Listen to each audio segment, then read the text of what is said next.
اور اسے کیسے پہچانا جا سکتا ہے اور کیسے سمجھا جا سکتا ہے۔ اس سلسلے میں خاص طور پر میرے نوجوان دوست، جوان افراد بہت توجہ رکھیں گے، انشاءاللہ بہت لطف آئے گا آپ کو، کیونکہ کسی کے خلاف بولنا یہ بہت آسان ہے، کسی شے کا انکار کر دینا یہ بہت آسان کام ہے، کسی چیز کو ثابت کرنا یہ بہت مشکل کام ہے۔ اللہ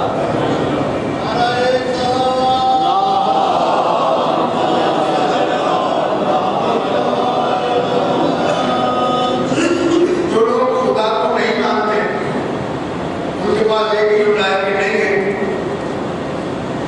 نہیں ہے، صحیح، کوئی اس میں ہمیں مشکل نہیں ہے، اس کے لیے کوئی دلیل نہیں چاہیے، انکار کرتی ہے۔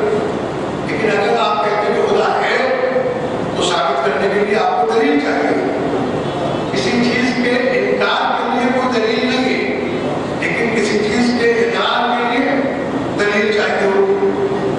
اسلام ہے اس کے لیے دلیل چاہیے کہ اسلام ہے تو وہ کون سا دین ہے، کس کے پاس ہے، کہاں ہے، اس لیے کہ اس وقت دنیا کے اندر اتنے فرقے ہیں کہ ہر آدمی کہتا ہے کہ میں اکبر ہوں، ہر آدمی کہتا ہے میں سچا ہوں۔ تو کیا ہر ایک آدمی کی بات کو مان لیا جائے، کیا ہر ایک آدمی کی بات کو تسلیم کر لیا جائے، یا یہ کہ اس کو ماننے کے لیے ثبوت چاہیے ہے، تو ثابت کرنے کے لیے دلیل کیا ہے آپ کے پاس؟ آپ کہتے ہیں ہمارے پاس قرآن ہے، ہر آدمی قرآن اٹھائے چلا آتا ہے، قرآن میرے پاس بھی ہے، قرآن میرے پاس بھی ہے، قرآن میرے پاس بھی ہے۔ اگر قادیانی اپنے نبی کے بارے میں دلیل پیش کرتا ہے تو وہ بھی قرآن مجید سے پیش کرتا ہے، اگر کوئی کسی کے لیے خلافت ثابت کرتا ہے تو اس کے لیے بھی قرآن سے دلیل پیش کرتا ہے، اور اگر آپ امامت کے عقیدے کو ثابت کرنا چاہتے ہیں تو بھی قرآن سے دلیل پیش کرتے ہیں۔ اگر آپ ایک خدا کو مانتے ہیں تو آپ کے پاس قرآن مجید کی آیات کی دلیل موجود ہے، اور جو لوگ ایک سے زیادہ کو ملا کر جیسے عیسائی مکتب کے لوگ بھی دین کو مان کر ایک خدا مانتے ہیں، دین کو ملا کر ایک خدا کو مانتے ہیں، حضرت عیسیٰ علیہ السلام اور روح القدس اور اللہ کو ملا کر، دین کو ملا کر تثلیث کے قاعدے کے مطابق ایک خدا کو مانتے ہیں، تو وہ بھی قرآن کی آیات پیش کرتے ہیں آپ کے سامنے۔ ان کی کتابیں بھی اگر آپ پڑھیں گے تو اس میں بھی قرآن مجید کی آیتیں لکھی ہوئی ہیں۔ تو اب مشکل مرحلہ ہمارے سامنے ہے کہ ہم جائیں تو کہاں جائیں؟ کوئی علی کو خدا کہے تو آپ کیسے رد کریں؟ کوئی علی کو رب کہے تو آپ کیسے رد کریں گے؟ کوئی نماز کی دلیل دے تو آپ کیسے قبول کریں گے؟ کوئی نماز کا انکار کرے تو آپ اس کو کیسے رد کریں گے؟ اس کے لیے آپ کے پاس علم ہونا چاہیے، اور یہ وہ دور آ گیا ہے جس دور میں وہ جو شعر کہا گیا تھا نا کسی زمانے کے اندر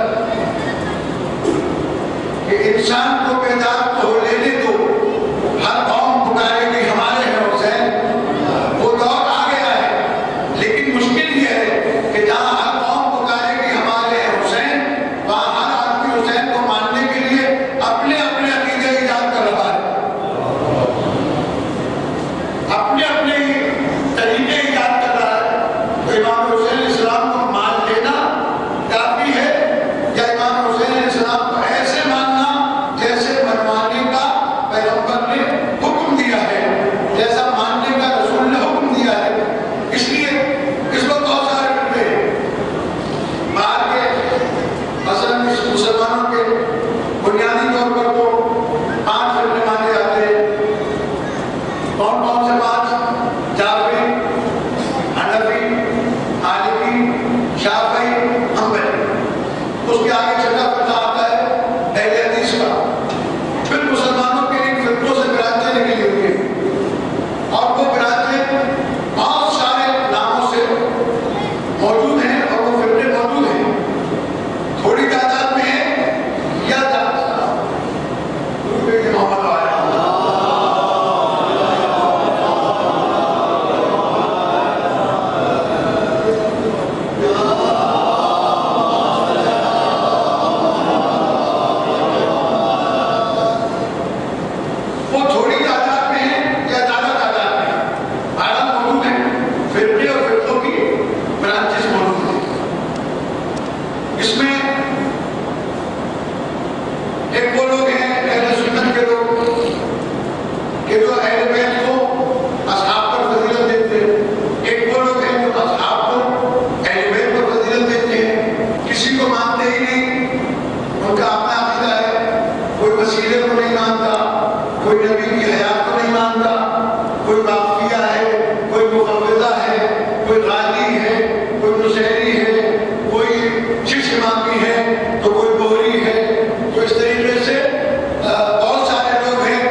وہ جب تحقیق کے لیے نکلتا ہے تو وہ سب کو دیکھتا ہے،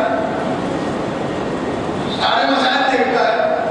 تحقیق جبھی تو ہوگی کہ جب اسے یہ پتا چلے کہ بھئی صحیح کیا ہے اور غلط کیا ہے۔ صحیح اور غلط کو ثابت کرنے کے لیے وہ مختلف اداروں کو دیکھے گا۔ مثلا اگر کوئی کہتا ہے کہ دین اسلام حق ہے تو اسے دین اسلام کو تسلیم کرنے کے لیے تحقیق کرنا پڑے گی۔ تحقیق کے لیے اسے عیسائیت کو بھی پڑھنا پڑے گا، نصیریت کو بھی پڑھنا پڑے گا، یہودیت کو بھی پڑھنا پڑے گا، زرتشتیوں کو بھی پڑھنا پڑے گا۔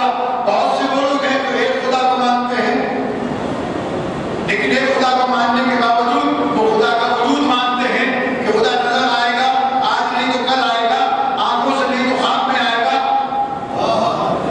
میرے ساتھ اگر آپ دیکھیں تو میں آپ کو بہت جلدی ایک اچھے عنوان کی طرف لے کے جانا چاہتا ہوں تاکہ بات آپ کے سامنے واضح ہو جائے کہ ہم نے عنوان رکھا ہے حقیقت اسلام۔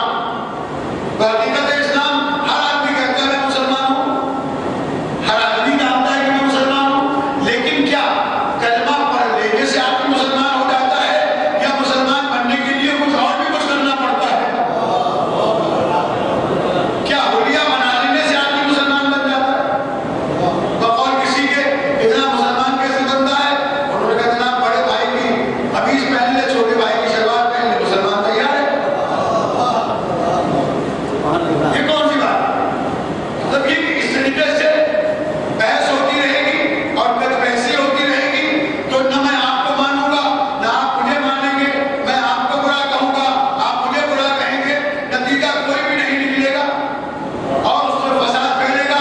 کچھ لوگ وہ ہیں جو اس فساد کا حصہ بننا چاہتے ہیں، بہت سے لوگ نیوٹرل رہنا چاہتے ہیں، وہ کہتے ہیں کہ ہم تو کسی فساد میں پڑھنا ہی نہیں چاہتے۔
تو پیغمبر نے پہلے تو ان سے علمی گفتگو کی.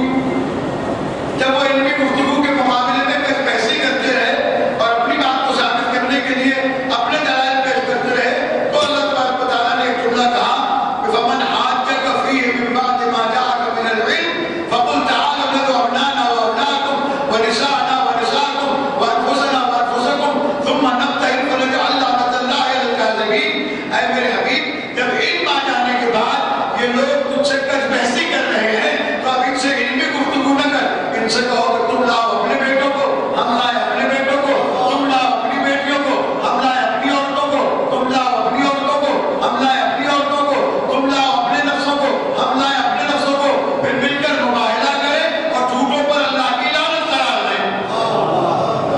اس کا مطلب یہ ہے کہ علم آنے کے بعد جب لوگ نبی سے نہیں مانتے تو پھر ہم جیسے لوگوں سے کہاں مان لیں گے؟ علم آ جانے کے بعد جب لوگ نبی سے نہیں مانتے تو ہم جیسے لوگوں سے کہاں مان لیں گے؟ اس لیے ضرورت اس عمل کی ہے کہ یا تو ہر آدمی اپنے اپنے ادارے میں الگ ہو جائے، جیسا کہ ہے دیوبندی اپنی مسجد میں تقریر کرتا ہے، شیعہ اپنی مسجد میں تقریر کرتے ہیں، بریلوی اپنے یہاں کرتے ہیں، اسماعیلی اپنے یہاں کرتے ہیں، بوری اپنے یہاں کرتے ہیں، کسی کا کسی سے جھگڑا نہیں، جو چاہے کرے، جس کا جو مرضی آئے کرے. اسی طریقے سے ایک بہت اچھا جواب ہمارے یہاں تو اس میں بہت ہی خراب صورتحال ہے، اور میں اس لیے بیان کر رہا ہوں کہ اس وقت سوشل میڈیا پر جو ہمیں ذلت کا سامنا ہے وہ اس سے پہلے کبھی نہیں ہوا. آج سوشل میڈیا پر شیعہ کہلانے والے شیعوں پر، شیعہ کہلانے والے شیعوں پر تبرہ کر رہے ہیں، اور جب شیعہ اس کا جواب دیتے ہیں تو کہتے ہیں جناب یہ جھگڑا کر رہے ہیں، یہ لڑائی کر رہے ہیں. تو ہم یہ کہتے ہیں کہ بھائی بات یہ کہ اپنے اپنے نظریات کو واضح کرو، اپنی اپنی بات کو واضح کرو. میں اسی لیے بات کو بڑھاؤں گا. آگے کی کتاب ہے میرے ہاتھ میں، اس کا نام ہے مشارق و انوار الیقین فی حقائق اسرار المؤمنین. آج سے 650 برس پہلے لکھی گئی کتاب ہے، حافظ رجب برسی کی لکھی ہوئی کتاب ہے، اور یہ ولایت آل محمد پر بہت ہی عمدہ اور بہت ہی بہترین کتاب ہے. لیکن جیسے لوگوں نے قرآن مجید کی آیات کی تعویل کر کے اپنے اپنے مطالب پیش کیے ہیں، ایسے ہی آج کے کچھ لوگ اس کتاب کو ہاتھ میں لے کر اپنے اپنے مطالب پیش کرتے ہیں. اس کا ترجمہ بھی کیا گیا ہے ملتان سے اردو میں، لیکن اس میں سب سے پہلی اور سب سے بڑی خیانت یہ کی گئی جو آج حافظ رجب برسی نے اس کے اندر توحید کا چیپٹر قائم کیا تھا، اس کا ترجمہ ہی نہیں کیا گیا، اسے نکال دیا گیا. کیونکہ اگر لوگوں کو توحید سے برگلانا ہے تو اگر وہ توحید کا خطبہ اس کے اندر لکھا رہا پھر تو ہم اپنی بات نہیں کہہ سکیں گے. میں صرف اور صرف وکالت کرتا ہوں مکتب اہل بیت کی، جو اپنے آپ کو اثنا عشری امامی کہتے ہیں. اثنا عشری امامی ہیں. میں ان 10 دنوں میں انشاءاللہ کوشش کروں گا کہ اثنا عشری امامی کے عقائد کو آپ کے سامنے پیش کروں تاکہ آپ کو یہ پتہ چل جائے کہ ہمارا عقیدہ امامیہ کیا ہے، ہم ائمہ اہل بیت کے بارے میں کیا کہتے ہیں، ہم اہل بیت کے بارے میں کیا سمجھتے ہیں. اور یہ بیان کرنا اس لیے ضروری سمجھتا ہوں کہ میڈیا سے اٹھائی جانے والی تقریریں جو شیعہ ممبروں سے آ کر وہ لوگ کر رہے ہیں جو اللہ کے علاوہ آل محمد کو رب ثابت کرنے کی کوشش کر رہے ہیں، آل محمد کو اللہ ثابت کرنے کی کوشش کر رہے ہیں، ان کی وہ تقریریں گورنمنٹ کے پاس جا رہی ہیں، اداروں کے پاس جا رہی ہیں، اور ادارے ان سے باقاعدہ طور پر ثبوت کے طور پر انہیں نقل کرتے ہیں، انہیں کتابی شکل بھی دیتے ہیں، اور کہتے ہیں کہ اگر یہ شیعہ ہیں تو پھر یہ شیعہ تو مسلمان ہو ہی نہیں سکتے، لہذا ان تمام تر ثبوت کو اسمبلیوں میں پیش کیا جائے، سینٹ میں پیش کیا جائے، اور انہیں کافر قرار دیا جائے کہ نہ یہ اللہ کو مانتے ہیں، نہ یہ رسول کو مانتے ہیں، نہ یہ قرآن کو مانتے ہیں. ایسے ماحول میں ہماری ذمہ داری کیا بنتی ہے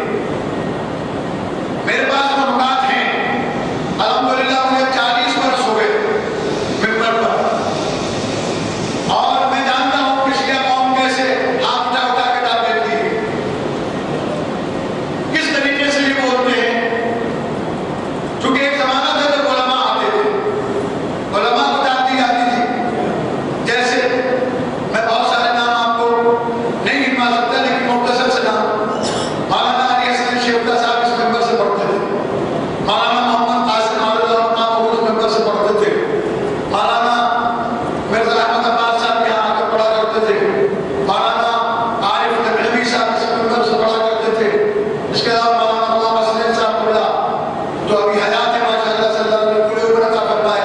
اس کے علاوہ ان کے بھائی اور دیگر علماء کرام جو یہاں آتے تھے، مولانا محمد اسماعیل دیوبندی، مولانا بشیر انصاری صاحب اور مولانا، یہ سارے علماء کا ایک دور تھا جب ہمارے ممبروں پر مکتب آل محمد کے حقائق اور فضائل بیان ہوتے تھے، ان فضائل پر ڈال دی جاتی تھی.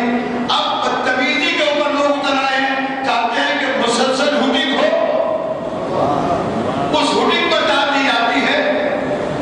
تھوڑا سا میں کسی کے خلاف بول دوں تو بہت داد ہوگی، بہت لوگ آئیں گے، بہت مجمع لگے گا، لیکن میں کہتا ہوں کہ میں خوش نصیب ہوں اور مجھ جیسے علماء، مجھ جیسے خطیب خوش نصیب ہیں جن کا مجمع نہیں لگتا. کیوں نہیں لگتا؟ اس لیے کہ جب میں اللہ اور رسول کی خوشنودی کے لیے بات کروں گا تو مجمع نہیں لگے گا. مجمع لگے گا جب میں لوگوں کی خوشنودی کے لیے بات کروں گا اور دین سے بیدار ہوں. تو آپ مجمع دیکھ کر نہ سمجھیں کہ یہ بڑا عالم ہے، بلکہ یہ دیکھیں کہ حق بات کون کہہ رہا ہے.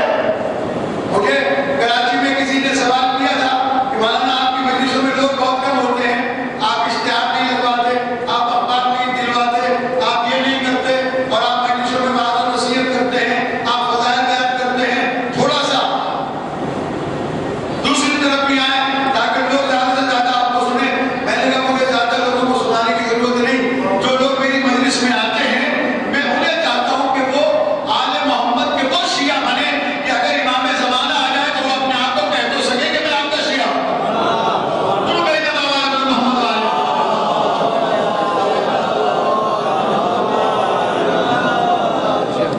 ایسا نہیں ہے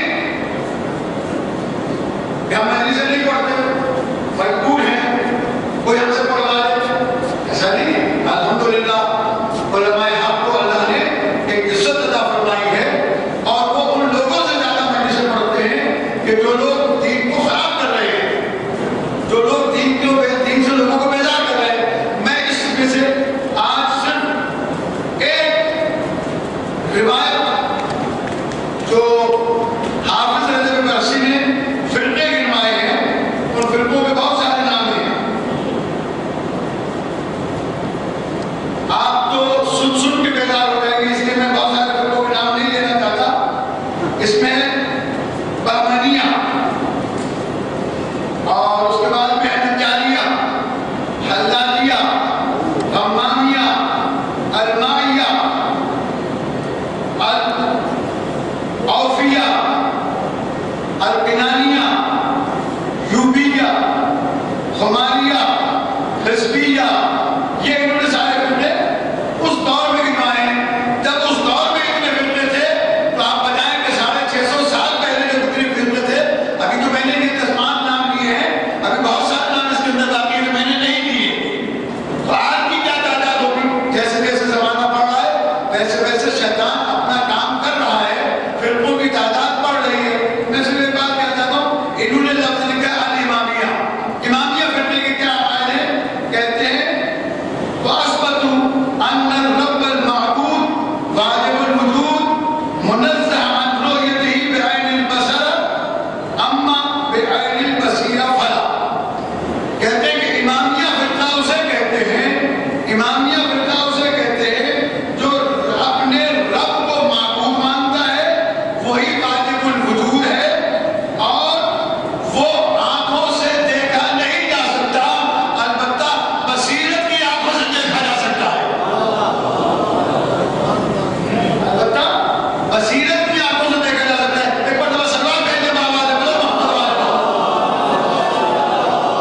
89 مرتبہ اللہ نے یا ایھا الذین آمنوا کہا،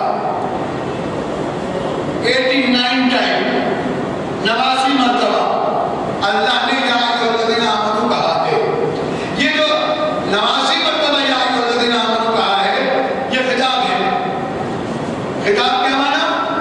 وہ لوگوں، اے وہ لوگوں جو ایمان لائے ہو، اے وہ لوگوں جو ایمان لائے ہو، اے وہ تمام لوگوں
سے نہیں ہوا ہے، اس لیے کہ مجھے دل کے حالات کی خبر ہی نہیں ہے.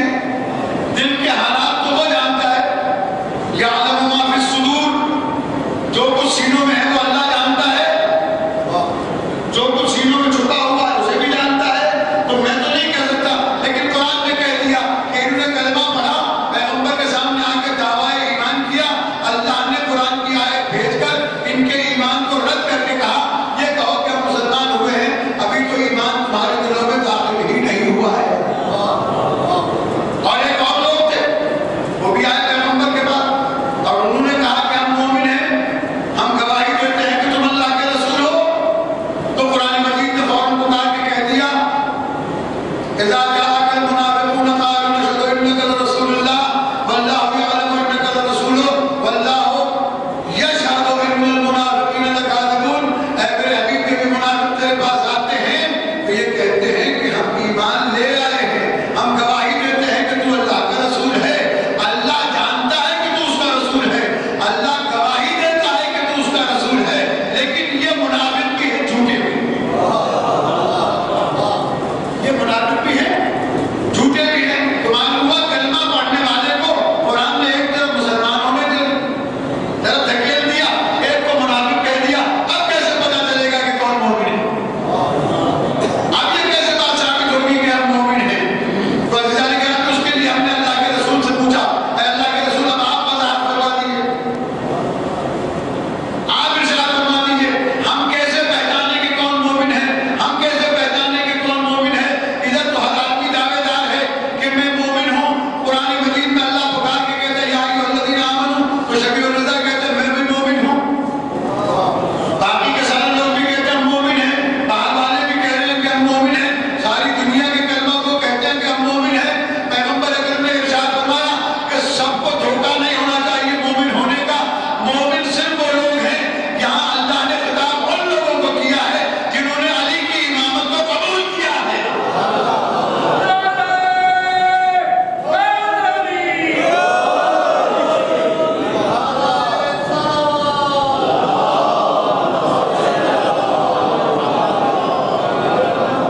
اور یہ حدیث سیاست سدہ کے علاوہ سلطین میں موجود ہے، حلیت الاولیاء ابو نعیم کے یہاں موجود ہے. ہمارے مقاصد کی فکر کے علماء نے بھی، محدثین نے بھی اس حدیث کو نقل کیا ہے کہ یا ایھا الذین آمنوا کا خطاب صرف ان لوگوں سے ہے جو علی کو اپنا امیر مانتے ہیں، جو امیر المومنین مانتے ہیں، جو اپنا امام مانتے ہیں. یعنی پیغمبر نے واضح کر دیا کہ ہر آدمی مومن نہیں ہوگا، علی کو امام ماننے والا مومن ہوگا. اب اگر علی کو امام ماننے کے علاوہ کوئی کہے کہ علی اللہ ہے تو یہ بھی مومن نہیں، جو علی کو رب کہتا ہے یہ بھی مومن نہیں ہے. تو بیٹے بابا علیہ محمد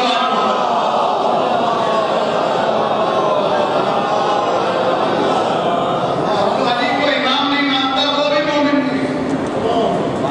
اس لیے یا ایھا الذین آمنوا کا خطاب کن لوگوں سے ہوگا؟ یہ دل میں اترنا چاہیے، یہ دل میں اترنا چاہیے. یہ بالکل ایسا ہی ہے کہ لا الہ الا اللہ محمد رسول اللہ حلق سے نیچے اتر نہیں سکتا. جیسے کوئی ڈاکٹر، یہ میرے سامنے والا سلم ڈاکٹر صاحب بیٹھے اور بہت سارے ڈاکٹر ہیں، یہ جب گولی دیتے ہیں کسی کو، کیپسول دیتے ہیں کھانے کے لیے،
الایمان وکرہ الیکم الکفر وزینہ فی قلوبکم وکرہ الیکم الکفر والفسوق والعصیان.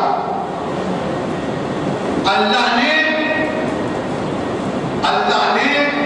اعلان کیا ہے کہ میں نے تمہارے لیے ایمان کو پسند کیا ہے. حبب الیکم الایمان، میں نے تمہارے دلوں میں ایمان کی محبت ڈالی ہے. اللہ نے کس نے ڈالی ہے؟ اللہ نے. کس کے دلوں میں ڈالی ہے؟ تمہارے دلوں میں. تم کون لوگ ہو؟ جس کے دل میں آئے گا وہ مومن ہوگا. حبب الیکم الایمان وزینہ فی قلوبکم، اور اسے زینت دی ہے تمہارے دلوں کے اندر.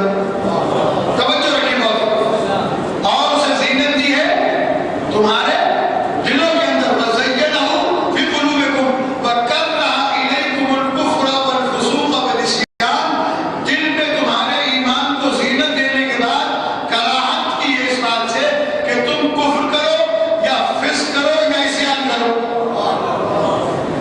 یعنی جس کے دل میں ایمان مزین ہوگا وہ کافر نہیں ہو سکتا. توجہ ہے نہیں آپ کی؟ جس کے دل میں ایمان مزین ہوگا اس کے پاس کفر نہیں آ سکتا. جس کے دل میں ایمان مزین ہوگا اس کے پاس عصیان نہیں آ سکتا. جس کے دل میں ایمان ہوگا اس کے پاس فسق نہیں آ سکتا. اب کفر، فسق اور عصیان یہ تینوں الگ الگ چیزیں ہیں. میں کیسے آپ کو ثابت کروں کہ کفر کس چیز کا نام ہے؟ کفر نام ہے چھپانے کا. اسی لیے اللہ تبارک و تعالیٰ نے کسان کو بھی کافر کہا. اسے کسان کو بھی کافر کہا. اور آپ اگر کہیں گے کہ بھائی مولانا آپ نے کہاں سے کہہ دیا تو آئے تھے قرآن مجید کے اندر. وَاعْلَمُوا أَنَّمَا الْحَيَاةُ الدُّنْيَا لَعِبٌ وَلَهْوٌ وَزِينَةٌ وَتَفَاخُرٌ بَيْنَكُمْ وَتَكَاثُرٌ فِي الْأَمْوَالِ وَالْأَوْلَادِ كَمَثَلِ غَيْثٍ أَعْجَبَ الْكُفَّارَ نَبَاتُهُ. اب میں پوری آیت کا ترجمہ نہیں کروں گا. اگر کسی نے ترجمہ پوچھنا ہو ممبر سے ترجمے کی بات پوچھ سکتا ہے تو بتاؤں گا. کیا ہے کہ دنیا کی حیات انسان کے لیے خوشاور، فخر، اولاد اور مال کی بھاگ دوڑ اس طریقے سے انسان کو عجب میں اور خوشی میں ڈال دیتی ہے جس طریقے سے کفار کو نبات، زمین سے اگنے والا سبزہ تعجب میں ڈال دیتا ہے. تو پوچھا گیا علماء سے کفار کون ہے؟ کہا کہ یہ کسان ہے. تو بھی کسان کس جرم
ہے دن، دن کی ضد ہے رات، سفید کی ضد ہے کالا، کالے کی ضد ہے سفید، روشنی کی ضد ہے اندھیرا، اندھیرے کی ضد ہے روشنی، اسلام کی ضد ہے کفر، ایمان کی ضد کیا ہے؟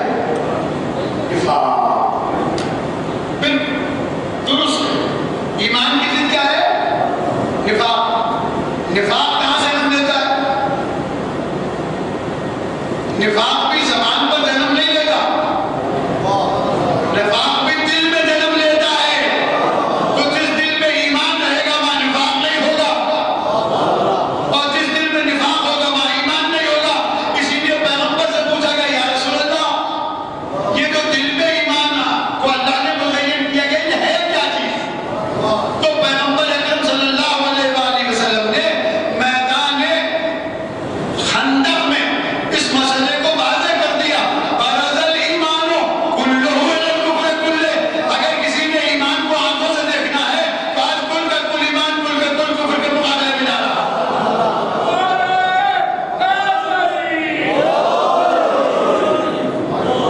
کل کا کل ایمان کل کے کل کفر کے مقابلے میں جا رہا ہے۔ ایمان بھی رہتا ہے دل میں، نفاق بھی رہتا ہے دل میں۔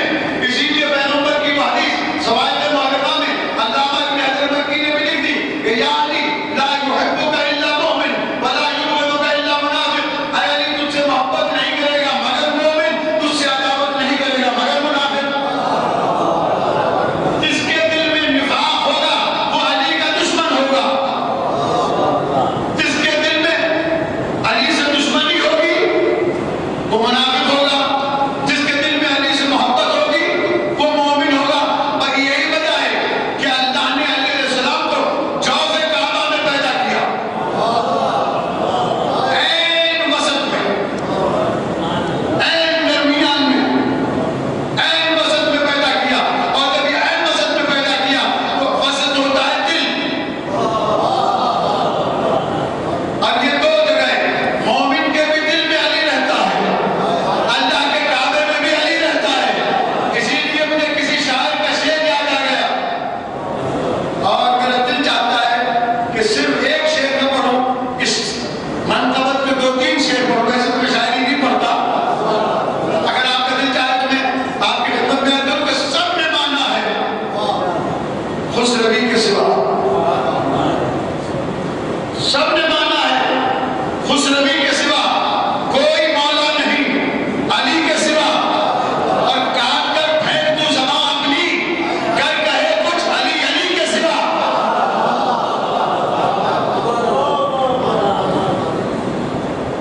سامنا وہ بھی شاعر کرنا سے، سامنا وہ بھی شاعر ناتا سے، کیا کہوں اس کو خودکشی کے سوا، کیا کہوں اس کو خودکشی کے سوا۔ اور کوئی قلب مومن میں اور کعبے میں، قلب مومن میں اور کعبے میں کوئی آیا نہیں علی کے سوا۔ درود نبی کے بابا محمد علیہ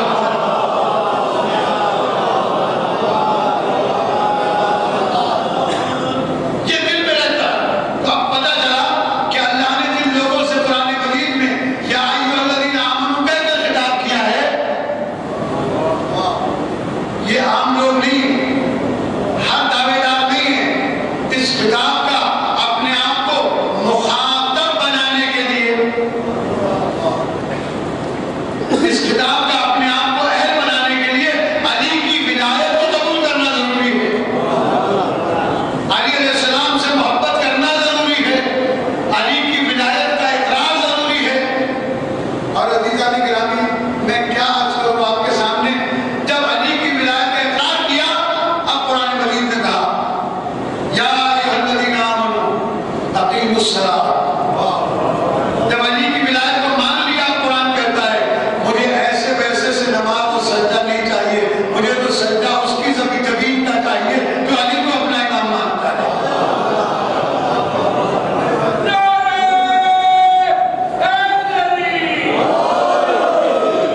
سجدے گزار تو بہت ہیں، اللہ کو سجدہ کرنے والے چاند بھی ہیں، سورج سورج بھی ہے، کائنات کی ہر شے ہے، فرشتے ہیں، کروڑوں اربوں فرشتے ہیں جو اس کو سجدہ کرتے ہیں، لیکن ان کے سجدے ایک طرف اور علی کے چاہنے والے کا سجدہ ایک طرف۔ کیوں علی کے چاہنے والوں سے سجدہ مانگ رہا ہے؟ جب علی کو مان لیا تو چھوڑ دیا بھی نہیں، جو چاہے کریں، جیسے چاہے رہیں، آزاد چھوڑ دیں ان کو، لیکن انہیں کو تو آزاد نہیں چھوڑ سکتا، اس لیے کہ میں نے انہیں بنایا ہے تراب سے، ان کا رابطہ تراب سے رہنا چاہیے، جب یہ تراب سے رابطہ رکھیں گے تبھی تو ابو تراب ہی کہلائیں گے۔ ابو تراب کا پیروکار ہو اور تراب سے واسطہ نہ ہو، یہ کیسے ممکن ہے؟ اور ابو تراب کے معنی ہی مٹی کے مالک کے ہیں۔ یہ جو ترجمہ کرتے ہیں، میں پہلے بھی عرض کر چکا ہوں کہ ترجمہ غلط ہے کہ علی مٹی کا باپ ہے، یا تو جہالت کی بنیاد پر کرتے ہیں یا علی سے دشمنی کی بنیاد پر کرتے ہیں۔ ابو تراب کے معنی مٹی کے آپ کے نہیں ہیں، ابو تراب کے معنی مٹی کا مالک، اور یہ عربی زبان میں مستعمل ہے کہ جب کسی کی ملکیت پوچھی جاتی ہے تو ابو کہہ کے پوچھی جاتی ہے، ابو السیارہ، ابو البین۔ تو عزیزان گرامی یہ بات یاد رکھیے گا، مٹی کے مالک کا نام ہے علی، مٹی کے مالک کا نام ہے علی، اور یہ مٹی ہی تو ہے جو امانت دار ہے۔ آپ اپنے جنازے کو نہ ہوا کے حوالے کرتے ہیں، نہ پانی کے حوالے کرتے ہیں، نہ آگ کے حوالے کرتے ہیں، اسی مٹی کے حوالے کرتے ہیں، اور اسی لیے میرے مولا نے کہا جب میرا چاہنے والا مرتا ہے تو میں اس کی قبر میں بھی آتا ہوں۔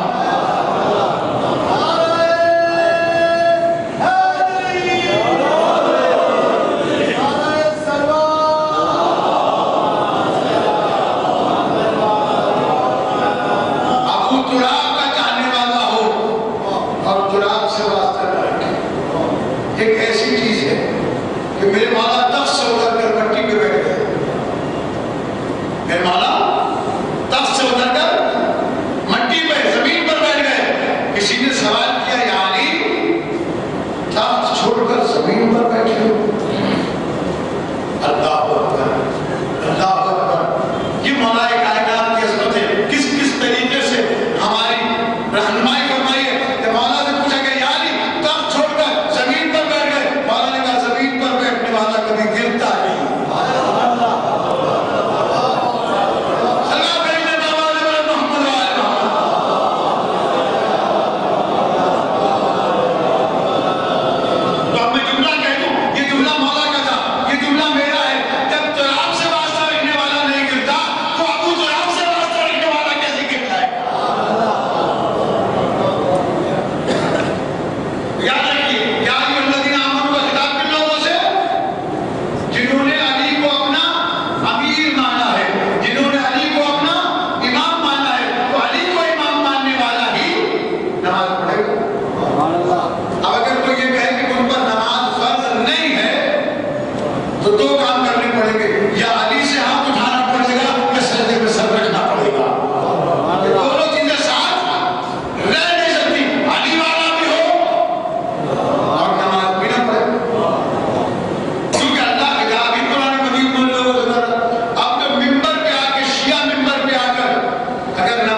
دیکھو شیطان کے نقش قدم پر نہ چلنا،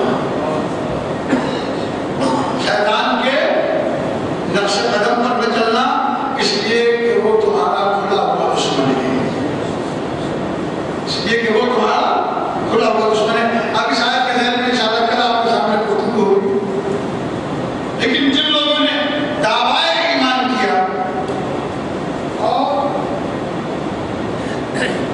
ایمان کی حقیقت کو، اسلام کی حقیقت کو نہیں سمجھ سکے، انہوں نے اپنے اپنے نظریات کو اسلام سمجھ لیا۔ ہر آدمی سمجھتا ہے جو میں نے سمجھا ہے وہ اسلام۔ بھائی ایک بات یاد رکھیے گا تمام میرے سامنے، بہت توجہ کے ساتھ جملہ کہ میں نکال کر اسلام سمجھو، آپ نے غور کیا میں نکال کر اسلام سمجھو، جہاں اسلام میں میں آ گئی وہاں انسان شیطان بن جاتا ہے۔ اللہ نے کہا آدم کو سجدہ کر، اس نے کہا میں نہیں کروں، ابھی میں کیوں نہیں کروں گا؟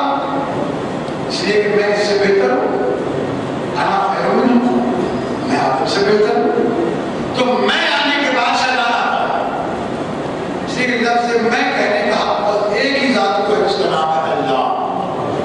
یہ میں نہ محمد مصطفیٰ صلی اللہ علیہ وآلہ وسلم کہہ سکتے ہیں، نہ علی مرتضیٰ علیہ السلام کہہ سکتے ہیں، کسی کو حق نہیں ہے کائنات میں کہنے کا سوائے اللہ کے۔ محمد مصطفیٰ صلی اللہ علیہ وآلہ وسلم اس کا پیغام پہنچاتے ہیں، میں نہیں کہتے، اور اللہ نے کہہ دیا وَمَا يَنطِقُ عَنِ الْهَوَىٰ إِنْ هُوَ إِلَّا وَحْيٌ يُوحَىٰ، میرا حبیب اپنی طرف سے تو بولتا ہی نہیں ہے، وہ کچھ کہتا ہے وہ میں کہتا ہوں۔ جملہ آپ کو پسند آیا یا نہیں آیا؟ اس جملے پر غور کیجیے، یہ میرا حبیب کچھ نہیں کہتا، یہ وہی کچھ کہتا ہے جو میں کہتا ہوں۔ تو یہ میں کا لفظ اس کے لیے جائز ہے، جہاں سے میں آئے گی وہاں سے شیطنت شروع ہو جائے گی۔ اگر انسان کو اپنے آپ کو مومن بنانا ہے تو میں نکال کر آؤ، ہاتھ کھول کر آؤ، سر جھکا کے آؤ، باادب آؤ، اور آ کر علیہ علیہ السلام کے سامنے کھڑے ہو جاؤ، مولا میں حاضر ہوں، بتائیے کیا کرنا ہے۔ تو غلام بن کر آئے گا علیہ السلام کے دروازے پر، وہ امام بن جائے گا، وہ غلامی کے دائرے سے نکل جاتا ہے، آپ کے لیے احترام ہو جاتا ہے، اس کی زیادت بڑھی جاتی ہے، اس کی روزے کی زیادت کی جاتی ہے۔ کیوں؟ اس لیے کہ اس نے علیہ السلام کے حوالے کیا اپنے آپ کو۔ جو اپنے آپ کو حوالے کرتے وہ دنیا والوں کے لیے قائد بن جاتا ہے، لیڈر بن جاتا ہے، آگے چلنے والا بن جاتا ہے، لوگ اس کے فضائل پڑھتے ہیں، لوگ اس کے گن گاتے ہیں۔ یہی وجہ ہے جناب مصر تمام، رشید حیدری، حاجر بن عدی، جناب قبیل بن زیاد، جناب بلال محمدی، سلمان محمدی، جناب ابو ذر، اور پھر کربلا میں امام حسین علیہ السلام کے ساتھ کہیں ہے میں امام کہتے ہیں کہ ایسا کرنا ہے، کوئی ایک دکھا دے جس نے کہا کہ میں یہ سمجھتا ہوں، تبھی تو امام نے فرمایا مجھے اللہ نے وہ ساتھی دیے، ایسے ساتھی نہ میرے نانا رسول کو ملے، نہ میرے بابا علی کو ملے، نہ میرے بھائی حسن کو ملے، ایک تو دکھا دے کوئی ایسا۔ اور امام حسین علیہ السلام کی عظمت اور ظرف کی قبولیت ہے، بہت سارے تو وہ لوگ ہیں جو پیدائشی طور پر آل محمد کے جانے والے ہیں، لیکن ان میں وہاں پہ پہلے تو وہ ہے جو 3 دن پہلے مسلمان کو، لیکن مدارک دن میں آ گیا کہ میں نے نکال دی، امام کے ساتھی بن گئے۔ جو امام زمانہ کا ساتھی بننا چاہتا ہے میں نکال کے آئے، پھر سمجھے کہ آل محمد کیا چاہتے ہیں، آل محمد کیا کہتے ہیں۔ بس گرامی یہ ایام ہے